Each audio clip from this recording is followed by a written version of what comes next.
নাহমাদুহু ওয়া নুসাল্লি আলা রাসূলিহিল কারীম আম্মা বাদ।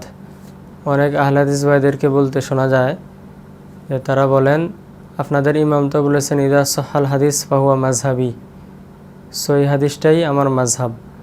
সুতরাং আপনারা কেন সহিহ বুখারীর, সহিহ মুসলিমের অনেক সহিহ হাদিসের উপর আমল করেন না? আমরা তাদের জবাবে বলবো, যে সমস্ত ইমাম বলেছেন ইদা সাহাল হাদিস ফাহুয়া মাযহাবি, এই কথার মর্ম আপনারা বোঝেন নাই।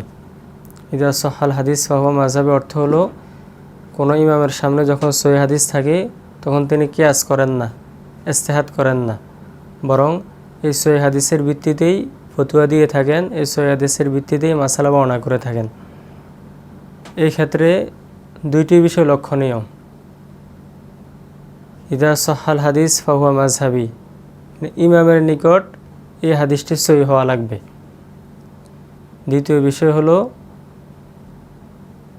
সহিহ হওয়ার পাশাপাশি এই হাদিসটা আমলযোগ্য হওয়া লাগবে। কারণ একটা হাদিস সহিহ হলেই সেটা আমলযোগ্য হয়ে যায় না।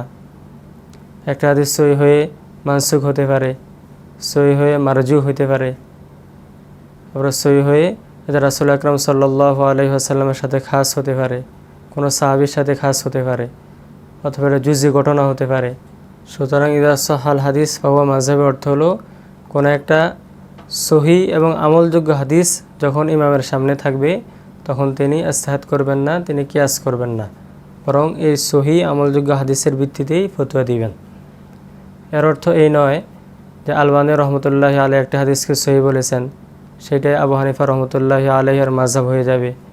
এর অর্থ এই নয় যে শাইখ ইবনে উসাইমিন রহমতুল্লাহি আলাইহি একটা হাদিসকে সহি বলেছেন, সেটাই ইমাম শাফি রহমতুল্লাহি আলাইহির মাযহাব হয়ে যাবে।